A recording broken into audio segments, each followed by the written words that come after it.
Good morning. Hey, it's Friday, December 5th, right before the weekend. Hey, I hope you have a great weekend. But there's a lot of things going on in this world, if you haven't noticed. I mean, very, very serious situations in our country and around the globe. And we need to make decisions and choices about what we hear. But the problem is that there's so many voices out there. What's truth?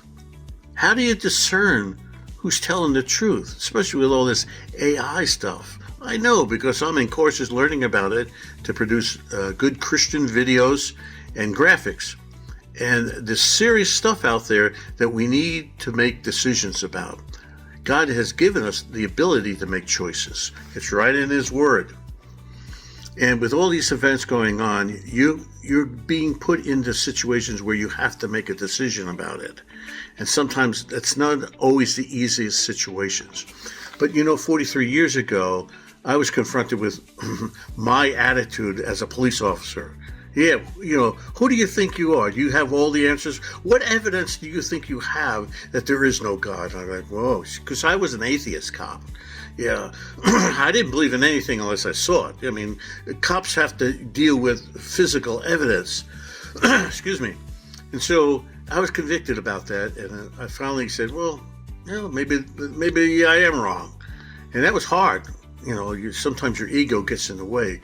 But with everything that's going on in this world, you can't let your ego get in the way, because everything that's going on is affecting you and will affect you with these major decisions being made. For instance, our whole banking system is changing.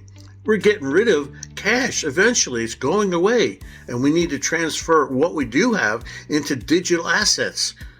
I never heard of that, but that's what's going to happen, and we don't have a choice in doing that. But we do have a choice of learning about it so we don't get screwed in the long run, because what's going to happen eventually is that all this cash is going to be gone.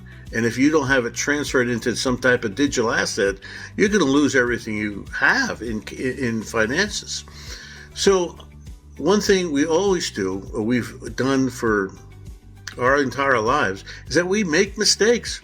Yeah, we make mistakes. Are you willing to admit that you make mistakes? Yeah, right off that, you'll think of some minor stuff that, I was wrong in that decision. I shouldn't have done that.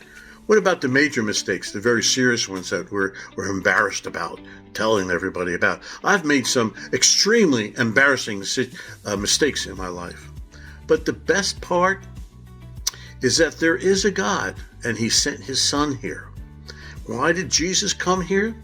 He came here to erase your record, cop talk, clean your rap sheet, okay? Because we all have one.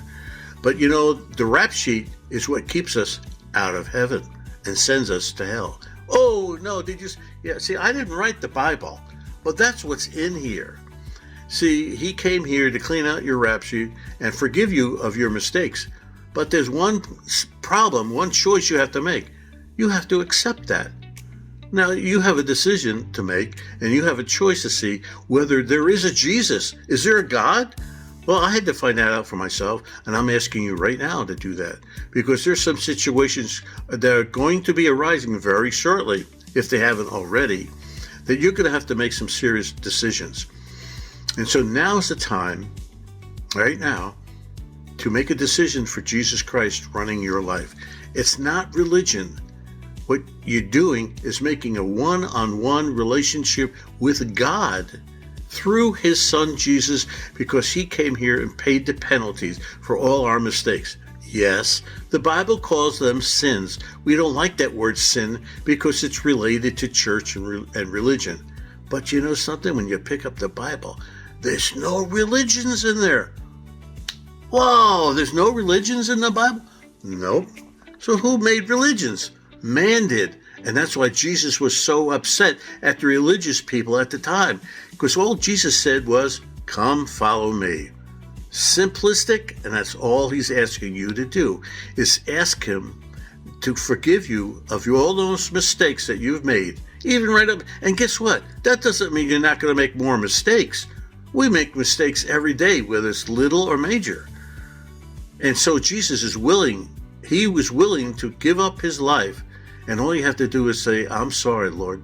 I'm sorry. I'm asking you to forgive me of everything I've ever done and all the mistakes that are coming. I know, because I'm infallible. I'm not perfect. I make mistakes. So, Lord, I'm asking you to run my life, because I'm not doing such a great job. Though there are people out there saying, yeah, I'm doing okay. I'm making some good money. I got a good business or whatever. Everybody makes mistakes. It doesn't matter what situation you're in. And those mistakes will keep you out of heaven. Now, if you don't want to believe that, you made the choice like I did many years ago. I was an atheist cop, and then I became a Christian cop because I made a choice. I made a decision to find out the truth. So I'm asking you to find out the truth now, because major problems are coming into our country. I mean, some very serious stuff. I can't mention it here because they'll block this whole video. But there's some very serious coming up, and you have a choice to make a decision to go find out about it. But right now, make a decision to put Jesus in your life. Just ask him to forgive you of everything you've made, all your mistakes. And he cleans out your rap sheet, and that gives you a ticket. When you die, you go to heaven. And you don't have to believe that, but that is the truth. So just ask him today. Say, Lord, I am sorry for all the things I've done. I'm asking you to run my life, and I will follow you all the days of my life. I will pick up this Bible and I'll read it so I can get to know you, because I'm creating a relationship with God through his son Jesus. And it's not religion, it's a relationship. Just like a friend relationship, marriage relationship, it's a relationship one-on-one with God through his son Jesus. Again, not religion. So today, I'm asking you to do that. Seriously consider it. And I pray that this is a great weekend for you, that you put a smile on your face because you accepted Jesus Christ as your Lord and as your Savior in this incredible changing world. So friends, have a great weekend.